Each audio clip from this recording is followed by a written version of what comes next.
Printemps, Oui. nouveau. Oui, eh bien voilà, bonjour à tous. Eh bien voilà, c'est le printemps. Alors voilà, on a mis des fleurs, j'ai mis une chemise à fleurs, mais comme on dit, c'est pas une hirondelle qui fait le printemps, hein. L'important, c'est que nous ayons ce soleil, ce printemps, ce renouveau dans nos cœurs encore ce matin, parce que le Seigneur est là et il est avec ses enfants et il est un merveilleux, et nous allons le voir, un véritable libérateur pour ceux qui se confient en lui.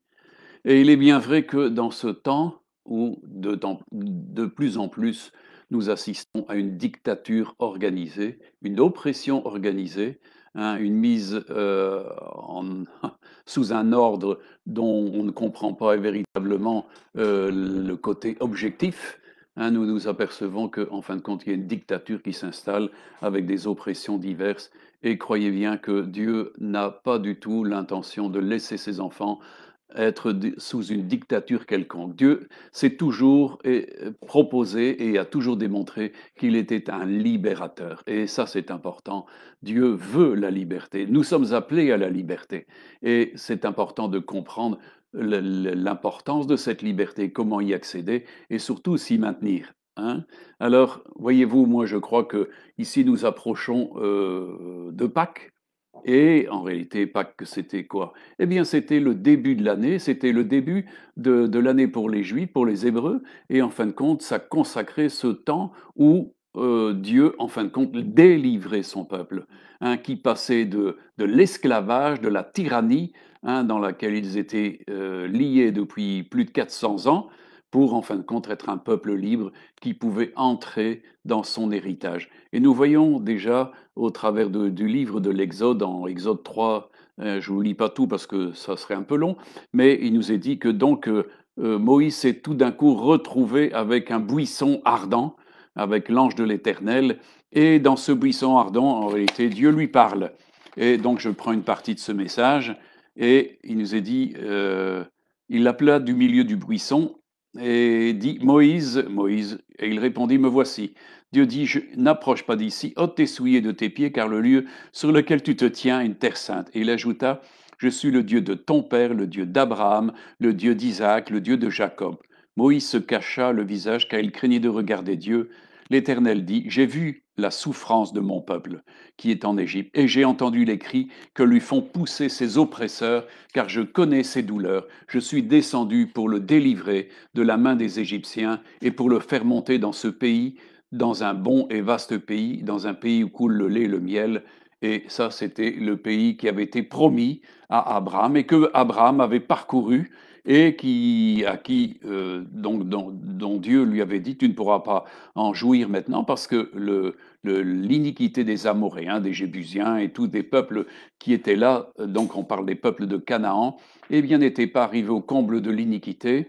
Et donc ici, nous voyons que d'un côté, il y a l'iniquité qui monte dans le pays de Canaan, et d'un autre côté, il y a, en fin de compte, son peuple, comme il dit, mon peuple, il parle de bien, il dit, j'ai mon peuple qui est en Égypte, donc qui est sous la tyrannie. Eh bien, Dieu se souvient et il donne à ce moment-là l'ordre de passer de la tyrannie, de l'esclavage à la liberté. Dieu, encore une fois, je le dis, est un libérateur, et ça c'est important. Mais on voit tout de suite qu'une dictature implacable, en fin de compte, s'organise suite à cela.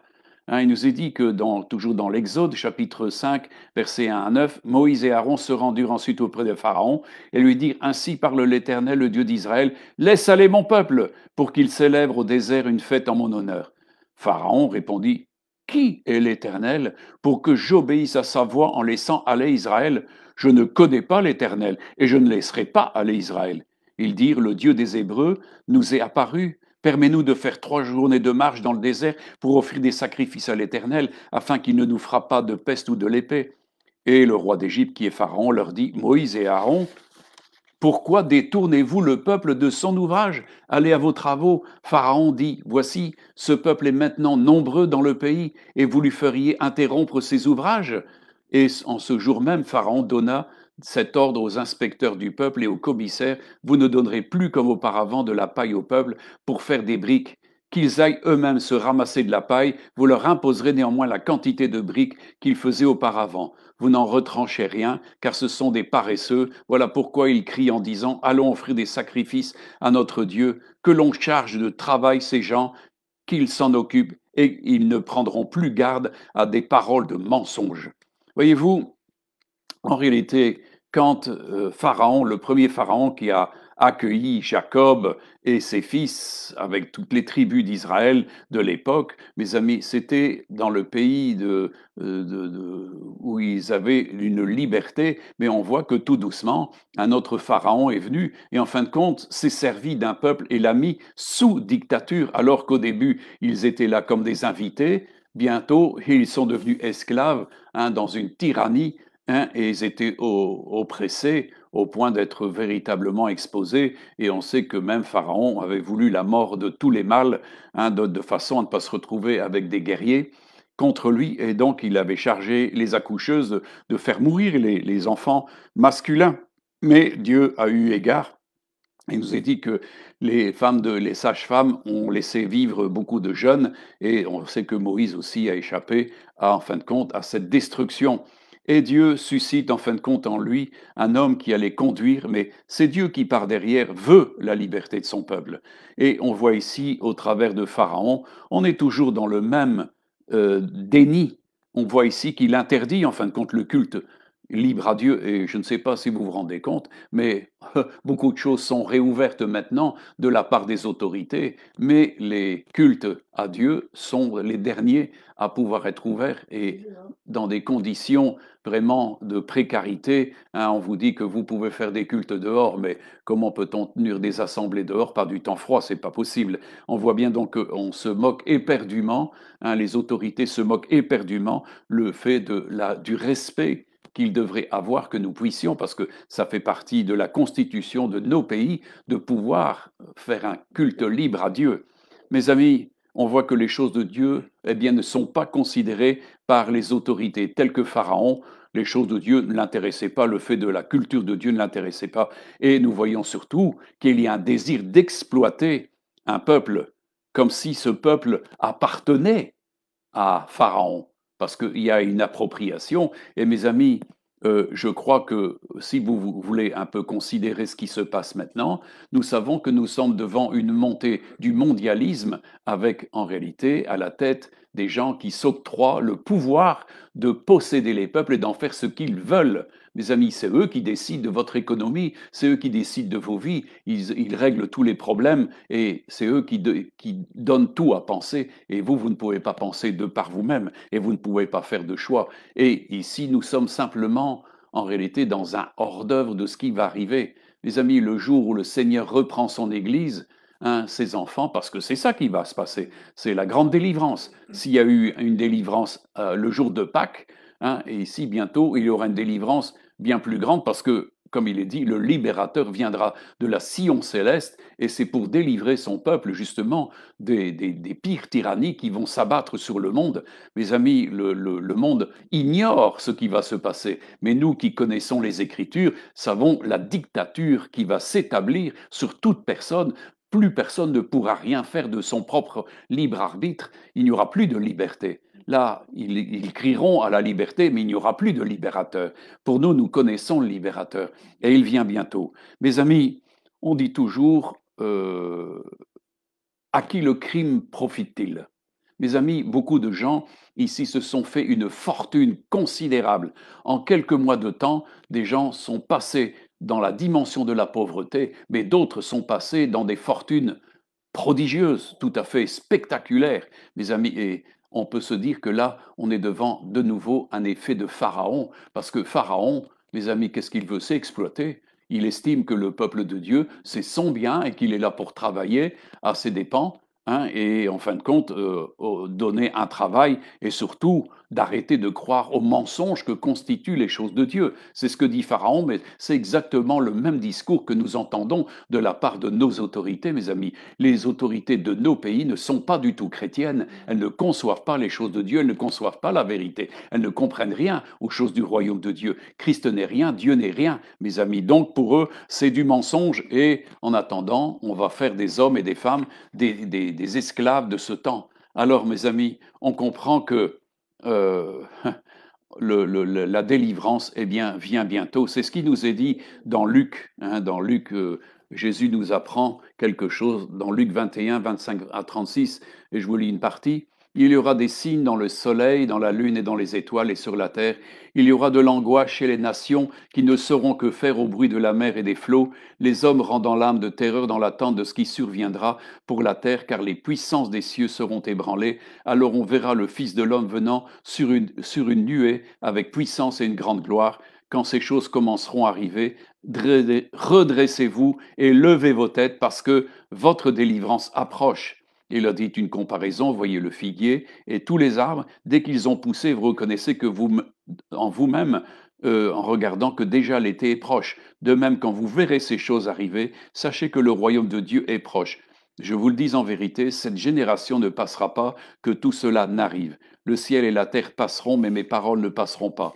Prenez garde à vous-même de crainte que vos cœurs ne s'appesantissent par les excès du manger et du boire et par les soucis de la vie, et que ce jour ne vienne sur vous à l'improviste, car il viendra comme un filet sur toute la surface de la terre. Veillez donc et priez en tout temps, afin que vous ayez la force d'échapper à toutes ces choses qui arriveront et de paraître debout devant le Fils de l'homme. Mes amis, il y a une dictature qui va se terminer. Jésus vient rechercher un peuple parce qu'il souffre. Moi, je crois que c'est pas pour rien que l'épouse et l'Église disent Maranatha, viens Seigneur Jésus, parce que ça va devenir totalement intenable. La pression, les exigences et toutes les contradictions et tout le désarroi qui est là dans ce monde est en train d'atteindre le peuple de Dieu. Et Dieu ne nous a pas destinés justement à cela, mais à entrer dans l'héritage, à entrer justement dans une délivrance extraordinaire. Alors imaginez quand le Seigneur va venir dans la gloire, mes amis, c'est la délivrance, c'est un peu comme la Pâque où les Hébreux sont sortis de la tyrannie de l'Égypte et sont entrés dans le pays promis. Mais nous aussi, nous partons, mes amis, pour le pays promis. Christ est le libérateur, le libérateur vient de Sion, mes amis. Alors, redressez vos têtes, la délivrance s'approche. Mais encore une fois, comme il est dit, de veiller et de prier en tout temps pour avoir de la force d'échapper à toutes ces choses. Alors j'en appelle toujours à prier, et c'est important parce que Dieu veut nous donner de l'intelligence dans ces temps d'oppression, de savoir comment faire. S'il vous plaît, ne participez pas à ceux qui pensent faire une libération par la force des choses et par des manifestations de violence et tout ce qui s'ensuit. S'il vous plaît, ne faites pas ça, c'est pas du tout le combat de Dieu. Notre combat se situe à un autre niveau, mes amis. Il y a les hommes qui représentent un petit peu la dictature un peu de Pharaon, parce que derrière, mes amis, en réalité, c'était Satan qui voulait la destruction du peuple d'Israël. Mais Dieu veut la libération et il est important de combattre. Et nous savons qu'en réalité, Moïse n'a jamais combattu avec des armes Pharaon. Dieu s'en est chargé de combattre Pharaon. C'est lui qui juge les choses et c'est lui qui abat l'orgueil des tyrans. Et ça se fait en son temps. Mais mes amis, il y a une tyrannie qui est beaucoup plus grande que celle que peut exercer Pharaon. Et ça, il est important de comprendre de quoi nous voulons être libres. Mes amis, on parle de libération et le monde parle de liberté. Mais de quelle liberté parlons-nous? Mes amis, je vois ici qu'on est en train de voter des... D'ailleurs, j'ai signé une pétition parce qu'il faut s'opposer, hein, parce que des lois sont en train de se faire pour qu'on puisse avorter des enfants jusqu'à la naissance. Donc c'est une véritable boucherie qu'on organise en tuant des enfants qui sont en vie, qui sont à naître. Donc voyez combien la liberté qui est là est une liberté qui est mortifère, qui donne en fin de compte des droits de tyrannie d'une manière épouvantable. Vous savez, on est de nouveau devant Pharaon qui était prêt à exposer tous les mâles hein, et les tuer. Et on est dans cette dimension-là. Et d'autres lois. Je ne vais pas ressortir toutes les lois iniques, mais on sait que beaucoup de choses, Jésus a dit que ça serait comme du temps de Sodome et Gomorre. À Sodome et Gomorre, il se pratiquait plein de choses qui étaient tout à fait justifiées à cette époque-là. Et c'est à cause de ça que Sodome a péri dans une pluie de soufre. Mes amis, on voit que nous sommes dans ces temps-là et c'est pour ça qu'il faut vraiment veiller, prier pour pouvoir échapper et d'être, comme il est dit, paraître debout devant le Fils de l'homme, devant le libérateur qui vient. Mes amis, il faut se préparer à ça. Jean, dans son épître, en 1 Jean 5, versets 19 et 20, il nous dit quelque chose d'important. Nous savons que nous sommes de Dieu et que le monde entier est sous la puissance du malin. Nous savons aussi que le Fils de Dieu est venu et qui nous a donné l'intelligence pour connaître le véritable. Et nous sommes dans le véritable en son Fils, Jésus-Christ. C'est lui qui est le Dieu véritable et la vie éternelle. Mes amis, le monde est sous la puissance du malin. Il est dit qu'il gît sous la puissance du malin. Il est le Dieu de ce monde, mes amis, et il met en tyrannie le monde. Il met en tyrannie les gens de ce monde. Mais Dieu se prépare un peuple qui lui appartienne en propre et un peuple qui, en réalité, entend la parole de Dieu et suit son Seigneur. Et celui-là vivra la libération qui vient. Beaucoup de gens qui se disent simplement chrétiens ne sont pas des disciples, ne sont pas des nouveaux, n'ont pas cherché leur élection et leur vocation. Mes amis n'auront aucune part. Et quand Jésus paraîtra, ces gens-là vivront, en fin de compte, la confusion, la honte de ne pas avoir été, en fin de compte, prêt pour cette délivrance. Vous savez, quand Dieu a dit à Moïse de se préparer et de mettre le sang sur les linteaux et sur les montants des portes pour que le destructeur ne les touche pas, il nous a dit qu'ils devaient manger à la hâte et ils devaient avoir leur raincin et le bâton à la main pour dire de fuir.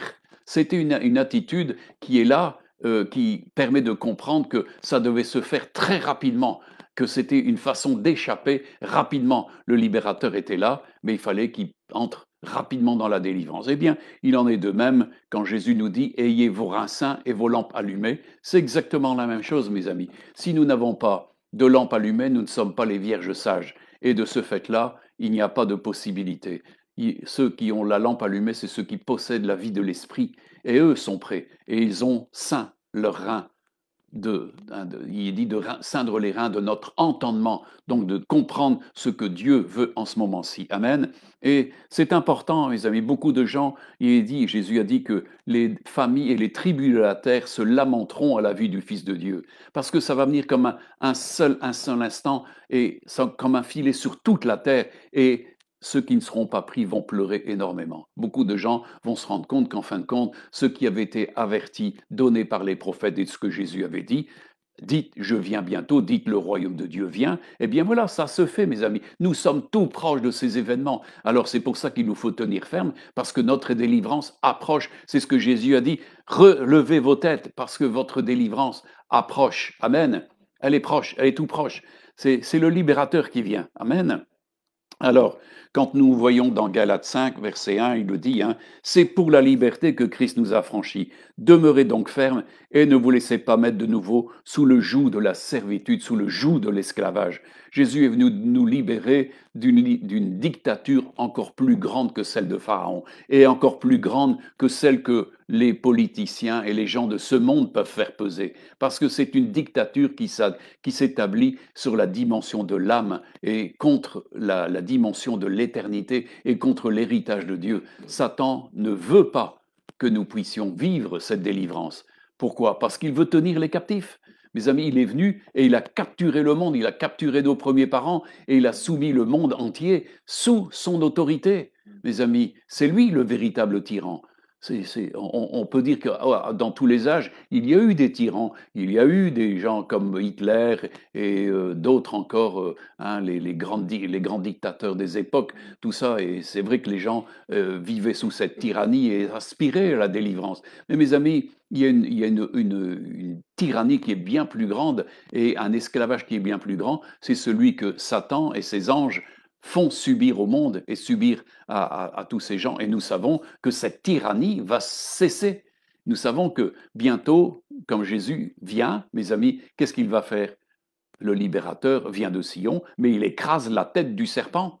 C'est fini, il ne pourra plus tenter les nations. Mes amis, c'en est fini de sa capacité de régner sur la terre et d'établir cette tyrannie et cette oppression. Et c'est pour ça que Jésus est venu en tant que libérateur pour justement renvoyer libre tous ceux qui sont sous l'oppression. Amen. C'est lui le véritable libérateur. Amen. C'est important. Alors, on va un peu plus loin, et c'est justement ce texte de Romains qui nous parle du libérateur qui viendra à Sion. Romains 11, 25, 32. Hein, je ne veux pas, frère, que vous ignoriez ce mystère, afin que vous ne vous regardiez point comme sages, c'est qu'une partie d'Israël est tombée dans l'endurcissement jusqu'à ce que la totalité des païens soit entrée. Et ainsi tout Israël sera sauvé, selon qu'il est écrit, le libérateur viendra de Sion, et il détournera de Jacob les impiétés, et ce sera mon alliance avec eux lorsque j'ôterai leurs péchés. En ce qui concerne l'Évangile, ils sont ennemis à cause de vous, mais en ce qui concerne l'élection, ils sont aimés à cause de leur Père, car Dieu ne se repent pas de ses appels et de ses dons.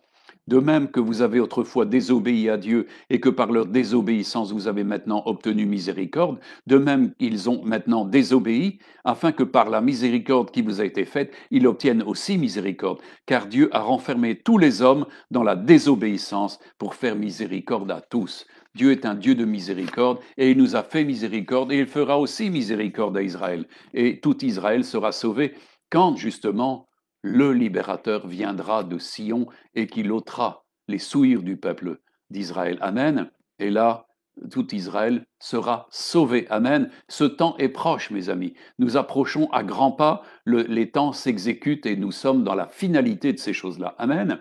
Alors, on comprend que Jésus est véritablement venu pour libérer, et c'est ça, on connaît ce merveilleux passage quand il se rend à Nazareth, dans sa ville, où il va dans la synagogue, et alors il ouvre le livre d'Ésaïe, hein, il dit au verset 17, on lui remit le livre du prophète Ésaïe, l'ayant déroulé, il trouva l'endroit où il était écrit, l'Esprit du Seigneur est sur moi parce qu'il m'a oint pour annoncer une bonne nouvelle aux pauvres, et il m'a envoyé pour guérir ceux qui ont le cœur brisé, pour proclamer aux captifs la délivrance et aux aveugles le recouvrement de la vue, pour renvoyer libres les opprimés, pour publier une année de grâce du Seigneur.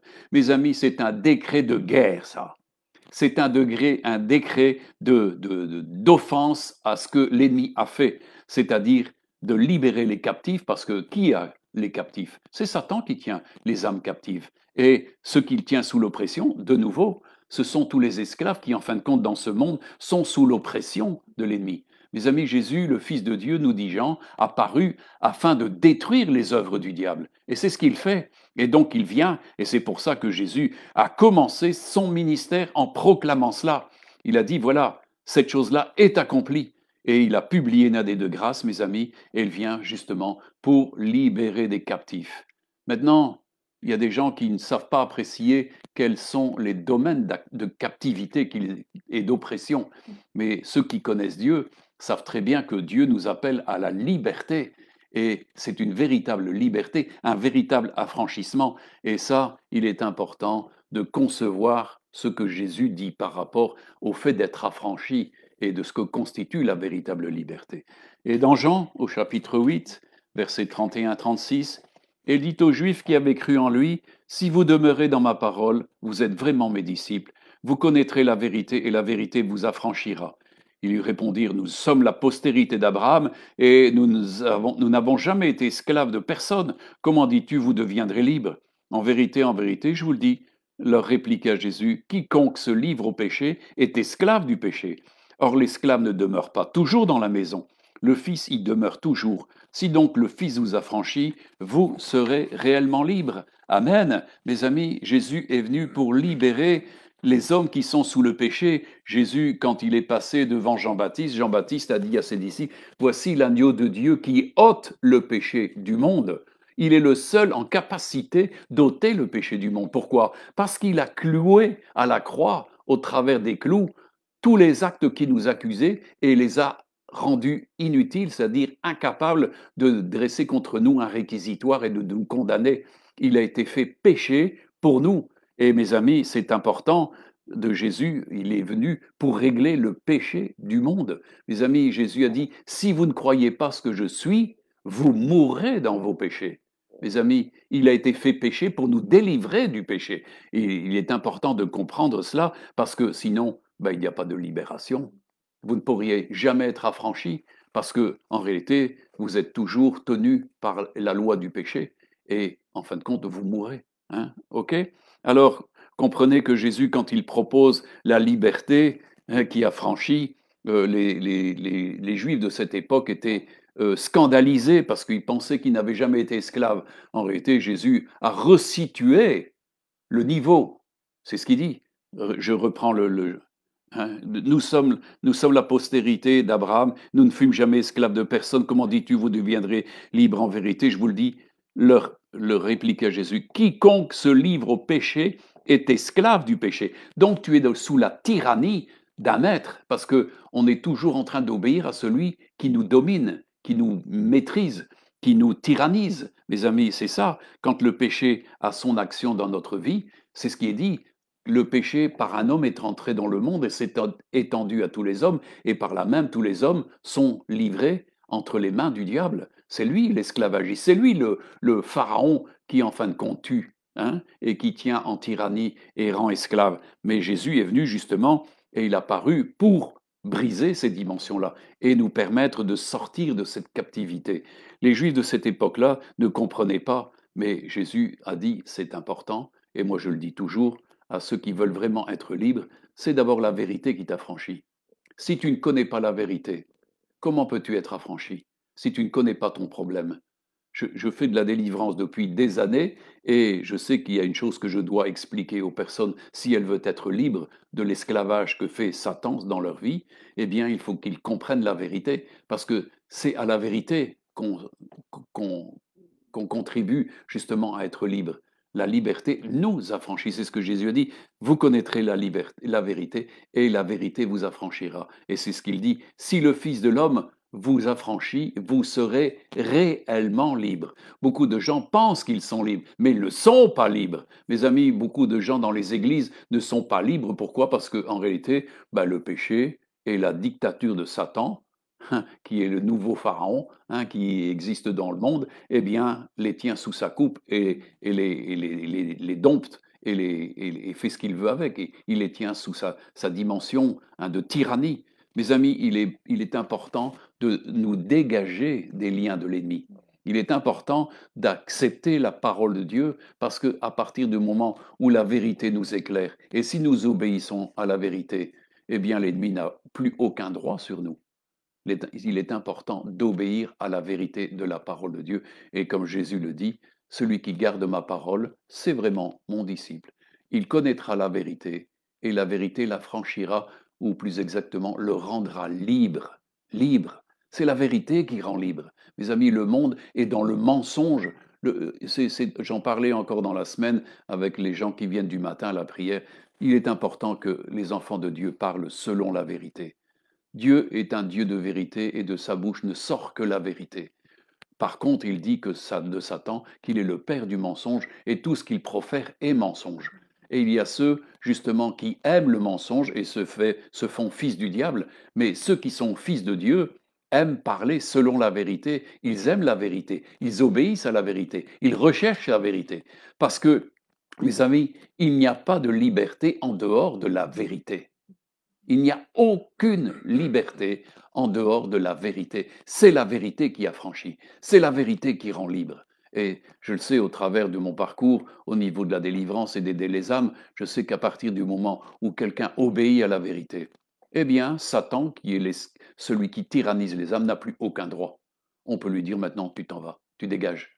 Mais si nous lui donnons accès, en fin de compte, par le péché, et par les dimensions de séduction qu'il organise, de convoitise qu'il organise dans nos vies, de la manière de nous faire tomber, eh bien, mes amis, nous devenons, comme Jésus l'a dit, on est toujours esclaves de ce qui a triomphé de nous, mes amis, et c'est ça qui est important. Comme le disait dans la parole de Dieu, l'âme qui pêche, c'est celle qui meurt. Il n'y a pas de possibilité. Et je prendrai ici ce petit passage d'Ézéchiel, on dit Ézéchiel 18, 2, 4. Pourquoi dites-vous ce proverbe dans le pays d'Israël, les pères ont mangé des raisins verts et les dents des enfants en ont été agacées? Je suis vivant, dit le Seigneur l'Éternel. Vous n'aurez plus lieu de dire ce proverbe en Israël. Voici, toutes les âmes sont à moi, l'âme du Fils comme l'âme du Père. L'une et l'autre sont à moi. Et l'âme qui pêche, c'est celle qui mourra. Mes amis, chacun portera sa propre peine et on ne pourra pas trouver d'excuses en disant c'est celui-ci ou celui-là. Non, chacun est devant sa situation et c'est à lui à se laisser éclairer par la vérité pour en finir avec toute forme du péché. Mes amis, beaucoup de gens continuent de pactiser avec le péché, mais il n'y a pas de délivrance pour eux.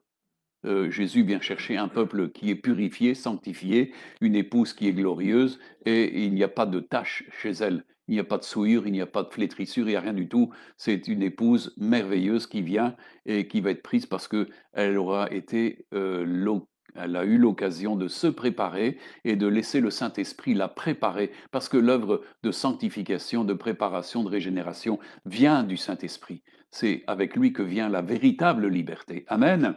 Hein? Alors, mes amis, comprenons ces choses-là.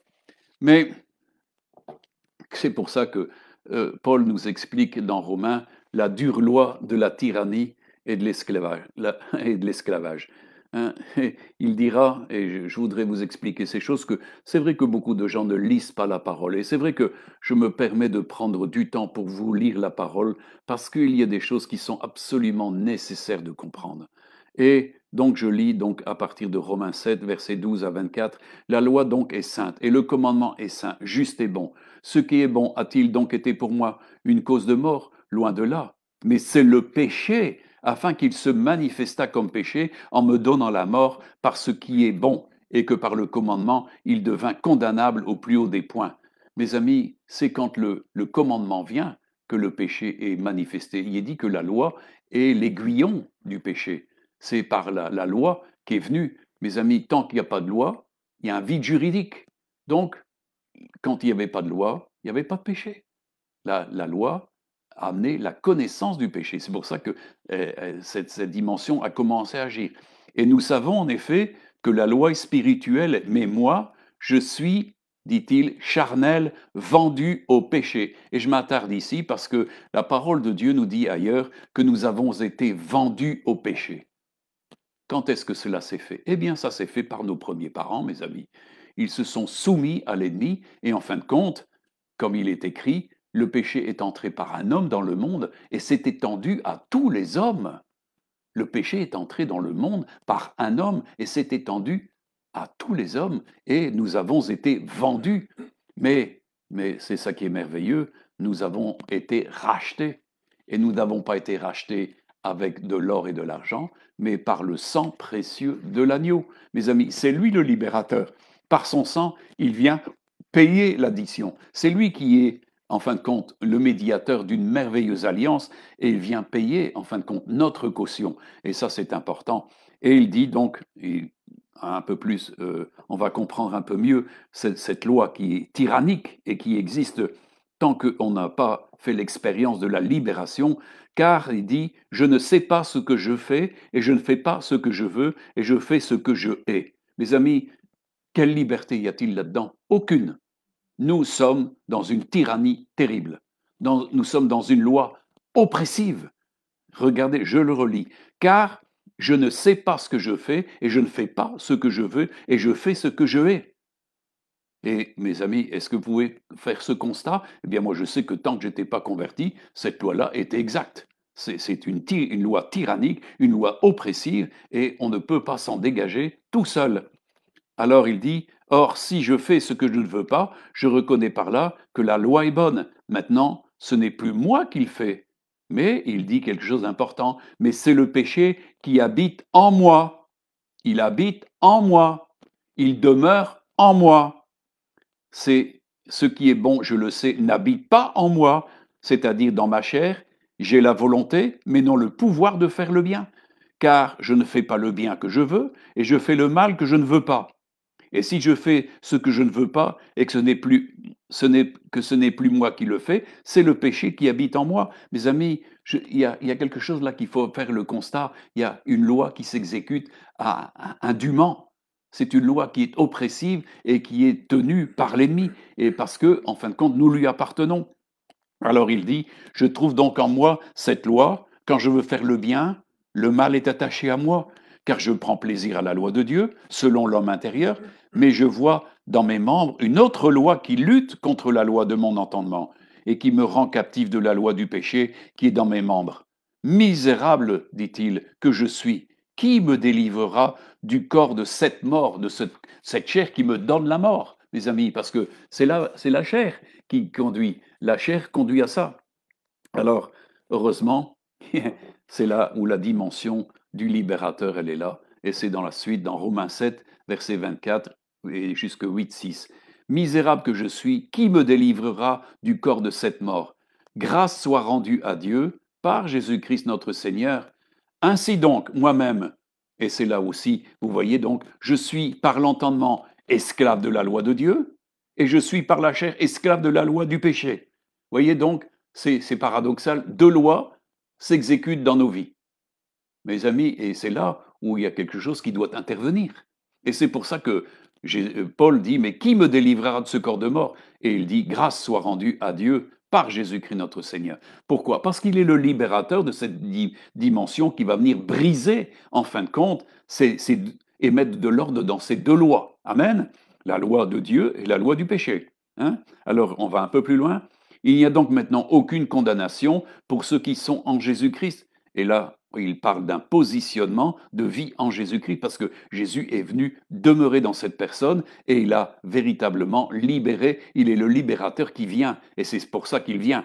En effet, la loi de l'esprit de vie en Jésus-Christ m'a affranchi de la loi du péché et de la mort, car chasse impossible à la loi parce que la chair la rendait sans force. Dieu a condamné le péché dans la chair en envoyant à cause du péché son propre Fils dans une chair semblable à celle du péché, et cela afin que la justice de la loi fût accomplie en nous, qui marchons non selon la chair, mais selon l'Esprit. Ceux en effet qui vivent selon la chair s'affectionnent aux choses de la chair, tandis que ceux qui vivent selon l'Esprit s'affectionnent aux choses de l'Esprit. L'affection de la chair, c'est la mort, tandis que l'affection de l'Esprit, c'est la vie et la paix. Mes amis, ici, je reviens là-dessus parce que je crois qu'il est important de comprendre que deux lois sont opposées entre elles. Et il y a une loi qui est la loi du péché et de la mort. Et qui est à l'origine de cette loi? Ce n'est pas Dieu qui a conçu cette loi-là. C'est une loi qui est consécutive à la désobéissance et dont Satan en est le maître. C'est lui qui organise, c'est lui qui maintient cette dictature dans nos vies et cet esclavage de la mort et le péché. Il y a cette loi du péché et de la mort nous entraîne vraiment à une dépendance de l'ennemi. Mais il nous est dit que Dieu a envoyé son Fils dans une chair semblable à la nôtre. Pourquoi? Parce qu'il fallait qu'il s'identifie complètement à nous, afin, comme il est dit, d'accomplir la loi, parce que notre chair était incapable d'accomplir la loi. Personne ne pouvait accomplir la loi. Personne n'a jamais pu accomplir la loi. Jésus est venu nous délivrer de la malédiction de la loi, parce que la loi enfermait tout sous le péché, mais Christ est venu et nous en a délivrés. Pourquoi? Parce qu'il nous donne une loi de liberté. Il est venu pour nous donner, justement, c'est ce qu'on voit ici, hein, il dit, en effet, la loi de l'esprit de vie en Jésus-Christ m'a affranchi de la loi du péché et de la mort.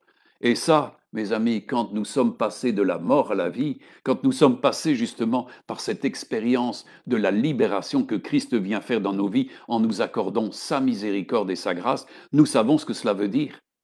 Là, l'Esprit Saint atteste à notre esprit que nous sommes devenus enfants de Dieu. Et nous ne sommes plus redevables à ce moment-là à la chair pour vivre selon la chair, puisque nous vivons selon l'Esprit. Et c'est pour ça qu'il est bien dit ici, clairement, que Jésus est venu accomplir la justice de la loi. Pourquoi? Parce que nous en étions totalement incapables. Et la chair rendait la loi sans force. Est-ce que vous comprenez ça? C'est important de bien comprendre, parce que sinon vous ne comprendrez jamais la justification que Christ nous donne, parce qu'il s'est identifié à nous. Il s'est rendu pécheur, il s'est fait pécheur à notre place, et il a subi, en fin de compte, le châtiment pour nous. Et comme il est écrit, le châtiment qui nous donne la paix est tombé sur lui, mes amis. Il le fallait. Le libérateur se devait d'être identifié pleinement à nous et de venir d'abord comme nous et de subir, en fin de compte, notre condamnation. Est-ce que vous comprenez? Et c'est dans cette seule mesure que nous, à partir du moment où nous croyons en lui, Dieu nous accorde la justice de son Fils et l'esprit de son Fils, si bien qu'en réalité, nous naissons de nouveau et nous sommes affranchis de la loi du péché. Qui accusera les élus de Dieu? C'est Jésus qui nous justifie, c'est Dieu qui nous justifie. Il n'y a plus d'accusation qui tienne, donc l'ennemi qui a la loi du péché ne peut plus rien contre nous. Nous sommes libres parce que Christ nous a libérés dans la mesure où justement nous vivons justement dans la dispensation que Dieu nous a donné dans l'esprit. Nous marchons, nous, par l'esprit et non selon la chair. Celui qui vit selon la chair va retomber immanquablement dans les dimensions du péché et dans la loi de la tyrannie et de l'oppression du pharaon de ce monde qui est Satan. Mes amis, Dieu nous a affranchis et c'est ça qui est important. En effet, la loi de l'esprit de vie en Jésus-Christ m'a affranchi. Affranchi, être affranchi. Moi, dans la Bible, j'aime beaucoup, il y a un endroit où on parle d'une synagogue qui est la synagogue des affranchis. Hein, et je pense que toutes les églises devraient dire d'être des églises, d'être de ceux qui sont affranchis. Parce que, mes amis, si vous n'êtes pas affranchis, c'est que vous êtes toujours esclaves. Ah, il n'y a rien à faire. Mes amis, c'est ce que Jésus a dit. Le Fils de l'homme, s'il va vous rendre libre, vous serez véritablement affranchis, vous serez réellement libre. Pourquoi? Parce que c'est Jésus qui nous délivre, c'est l'esprit de vie qui nous délivre. Il y a une loi qui est supérieure, qui est celle de Dieu, qui anéantit la loi pesante de la loi du péché et de la mort. C'est Christ qui vient par la loi de l'esprit de vie. C'est l'esprit de vie qui vient et qui nous rend libres. Mes amis, là où est l'Esprit de Dieu, là est la liberté, là est la vie. Christ est venu et nous a donné son Esprit Saint pour que nous vivions libres, libres de tout accrochage de l'ennemi. Alors comprenez l'importance de ce que nous venons de lire pour justement être affranchis et de rester libres. Mes amis, beaucoup de gens, et je l'ai vu au travers de mon ministère, au début, ils sont très encouragés de voir qu'en fin de compte, ils sont libres du péché, mais peu de temps après, ils se rendent de nouveau esclaves de l'ennemi. Et ils retournent, comme il est dit, le chien qui a vomi retourne à sa vomissure et la truie qui a été lavée retourne à sa boue. Hein? Mes amis, il est important, si Christ nous a véritablement affranchis, il faut garder cette liberté. Et Christ vient rechercher bientôt des êtres libérés. Il ne vient pas chercher des esclaves. C'est ce que Jésus a dit, hein, le Fils demeure toujours dans la maison, mais l'esclave n'y demeure pas. Et c'est ça qui est important, c'est que nous soyons des fils qui pouvons rester dans la maison de Dieu, parce que les esclaves ne demeurent pas dans la maison de Dieu. Jésus ne vient pas chercher des esclaves, il vient chercher des gens qu'il aura libérés et qui auront été affranchis et qui marchent de liberté en liberté en liberté, grandissant toujours plus dans la liberté par la vie de l'esprit, par une vie de consécration, par une vie de sanctification. Mes amis, je crois que dans beaucoup d'églises, on ne parle pas de ces choses-là, on ne parle pas de la venue du Seigneur, mais je sais qu'il y aura beaucoup de gros problèmes pour beaucoup, parce qu'en réalité, peu auront compris ce que Jésus a fait. Mes amis, je voudrais attirer votre attention justement parce que je parle souvent que les chrétiens devraient être des spécialistes dans la capacité du droit et de la justice et des dimensions de juridiction. Et nous voyons un passage, et je voudrais attirer votre attention là-dessus.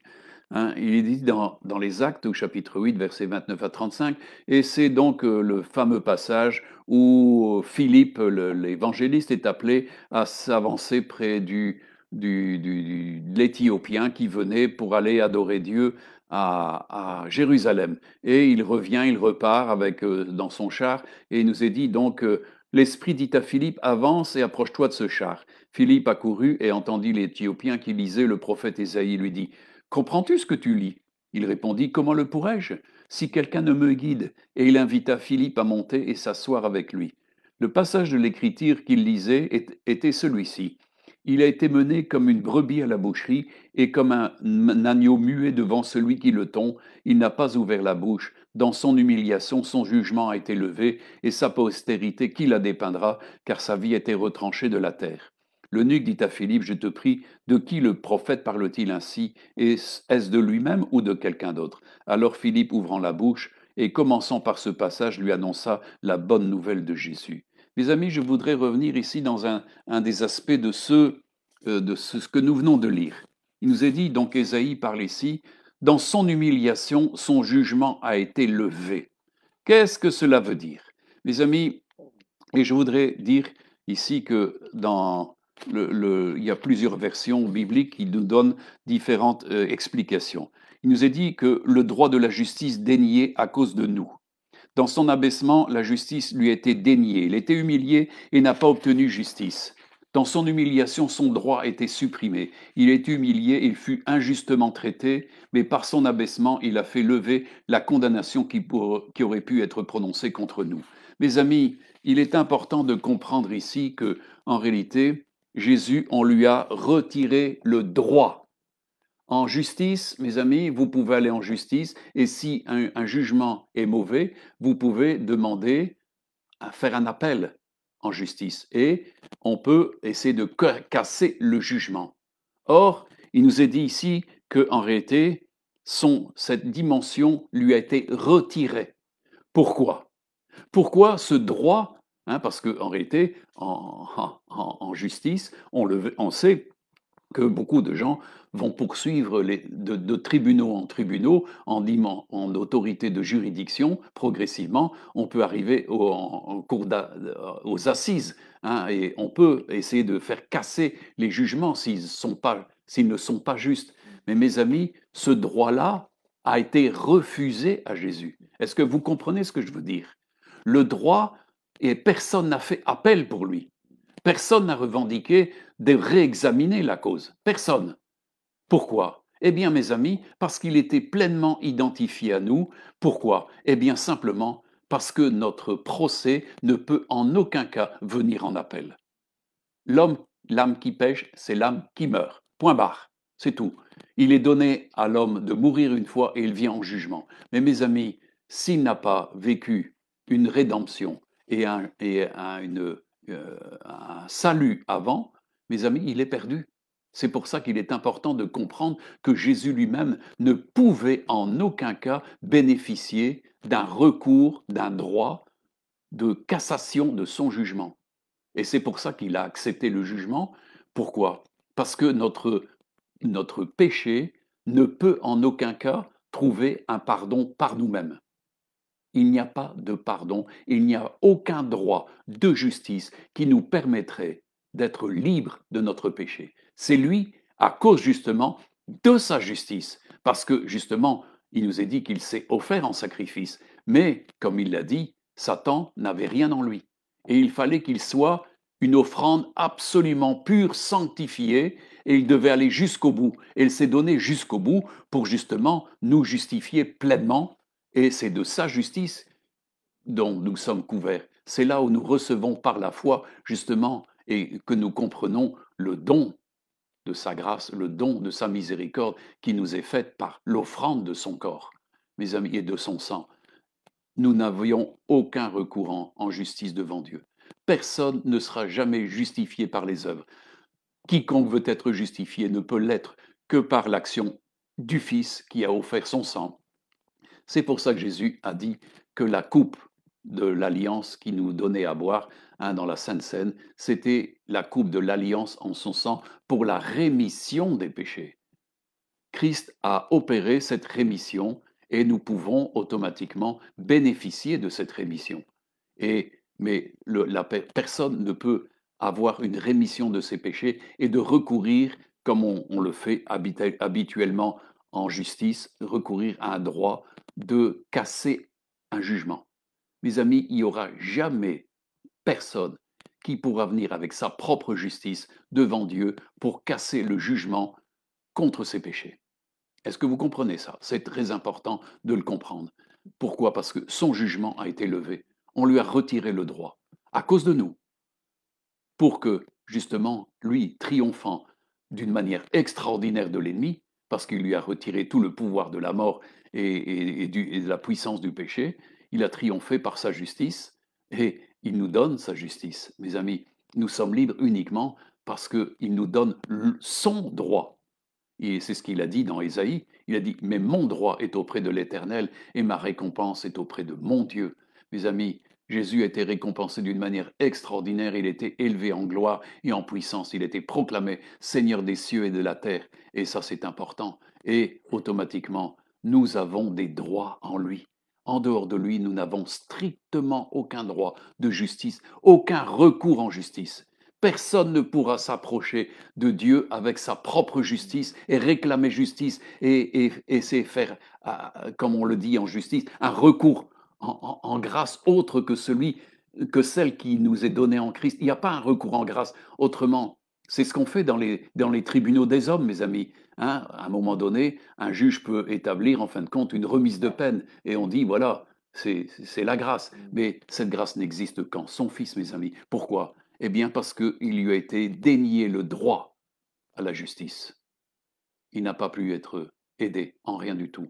Et c'est pour ça qu'il est mort pour nous. Alors comprenez que notre péché nous condamne irrémédiablement. Mais le sang de Jésus nous rend purs. Il nous rend libres. Et ça, c'est la véritable libération de l'âme. Mes amis, c'est là où notre âme est lavée par le sang de l'agneau et nous sommes couverts de sa justice. Et c'est dans cette seule mesure où nous pourrons nous approcher de Dieu, couverts de la justice de son Fils. Parce que ça, c'est le vrai recours que nous avons. Le recours en grâce se trouve là. Amen. Alors, est-ce que vous avez bien saisi ça, hein? Alors, c'est important de comprendre que celui qui avait justement anéantir la puissance de la mort, c'est dans Hébreux 2, versets 10 à 18, mais je ne vais pas tout vous lire. Hein. Ainsi donc, puisque les enfants participent au sang et à la chair, il y a également participé lui-même, afin que par la mort, sa mort, il anéantit celui qui a la puissance de la mort, c'est-à-dire le diable, et qu'il délivra tous ceux qui, par la crainte de la mort, étaient toute leur vie retenus dans la servitude. Dans la servitude, c'est-à-dire sous l'esclavage, mes amis. Car assurément, ce n'est pas à des anges qu'il vient en aide, mais c'est à la postérité d'Abraham, c'est-à-dire à tous ceux qui sont justifiés par la foi, par le moyen de la grâce. Amen. Qui est en Jésus. Amen. C'est à cette postérité-là qu'il vient en secours. Amen. En conséquence, il a dû être rendu semblable en toutes choses à ses frères, afin qu'il fût un souverain sacrificateur miséricordieux et fidèle dans le service de Dieu, pour faire l'expiation des péchés du peuple, car ayant été tenté lui-même dans ce qu'il a souffert, il peut secourir ceux qui sont tentés. Amen.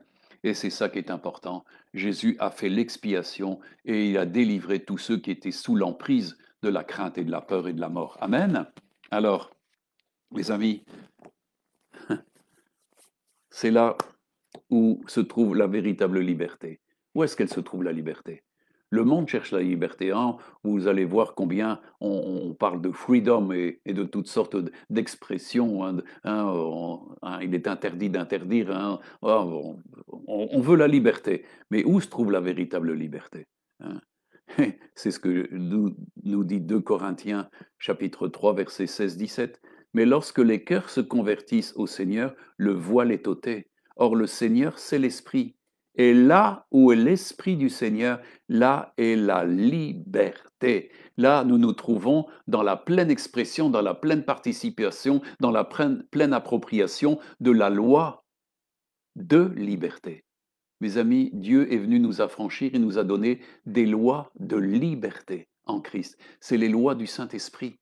Ceux qui marchent par l'Esprit sont libres, mes amis. Ceux qui marchent par la chair ne sont pas libres. Ils sont toujours sous l'esclavage. Alors comprenez que Satan, un petit peu comme Pharaon, veut tenir en fin de compte ses esclaves et les exploiter. Tant qu'il vous tient dans la chair, il peut vous exploiter. Et il tire profit de tous ceux qui sont dans la chair. Il en tire un pouvoir énorme. Et on sait qu'actuellement, beaucoup de gens sont le pouvoir de certaines autorités qui exploitent en fin de compte la naïveté d'un peuple qui ne connaît pas ses droits. Mais nous connaissons nos droits et surtout nous connaissons nos droits spirituels justement pour avoir une excellence de vie, pour avoir une vie de liberté. Et comme il le dit ici, là où est l'Esprit du Seigneur, là est la liberté, là est la vie. Mes amis, si nous nous tenons dans cette loi qui nous affranchit constamment, comme il l'a dit, nous ne vivons plus selon la chair, nous ne marchons plus selon la chair, mais selon l'Esprit.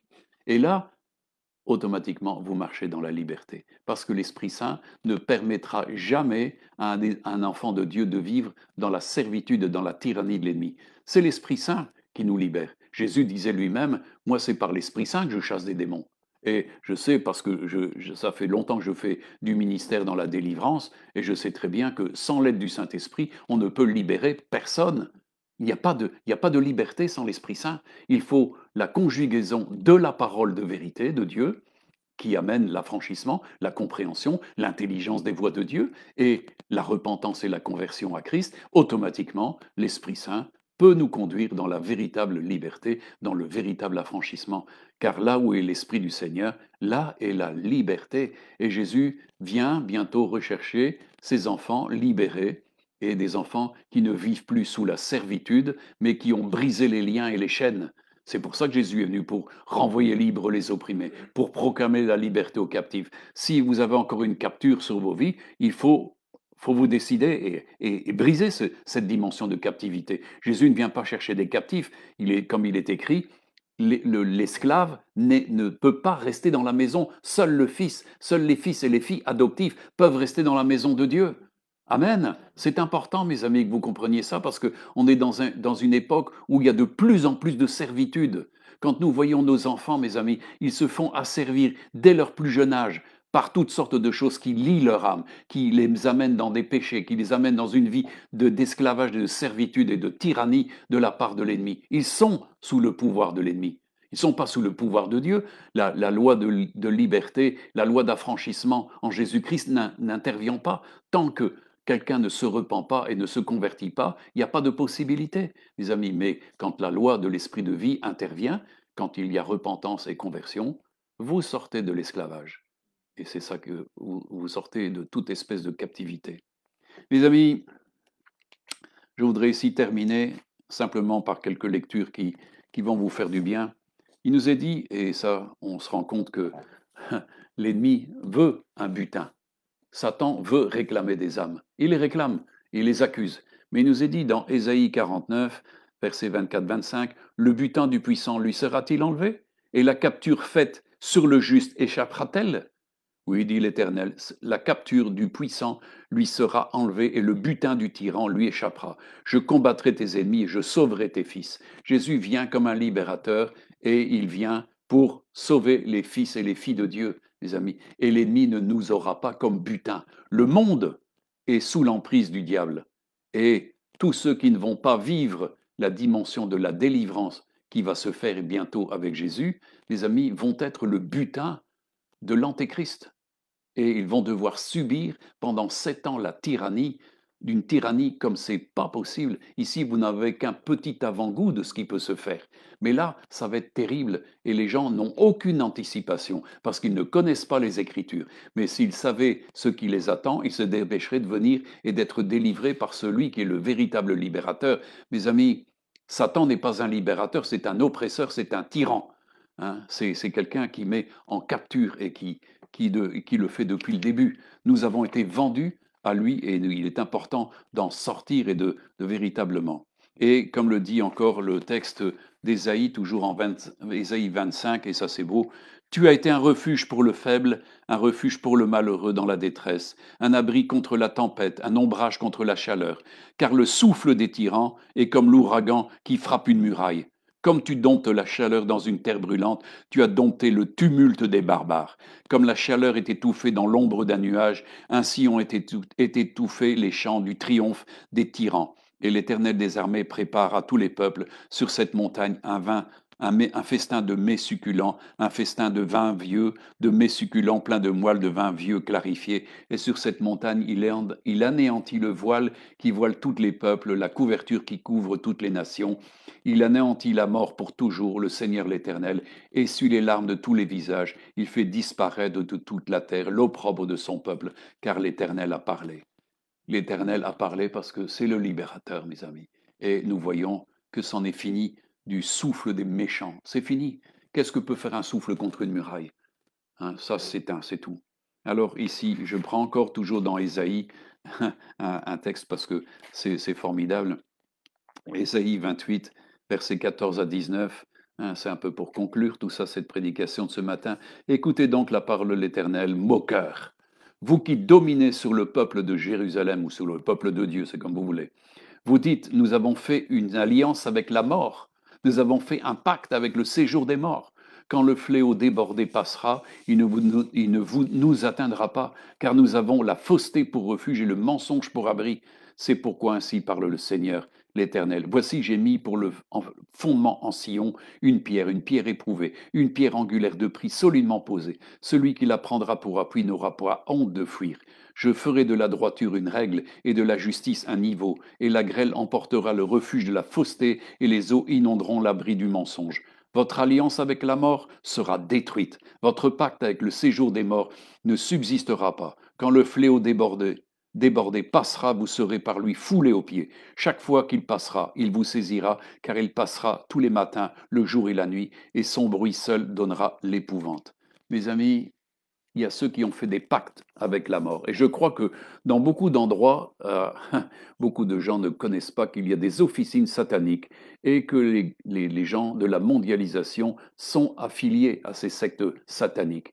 Et, comme ils disent, ils ont fait alliance avec la mort.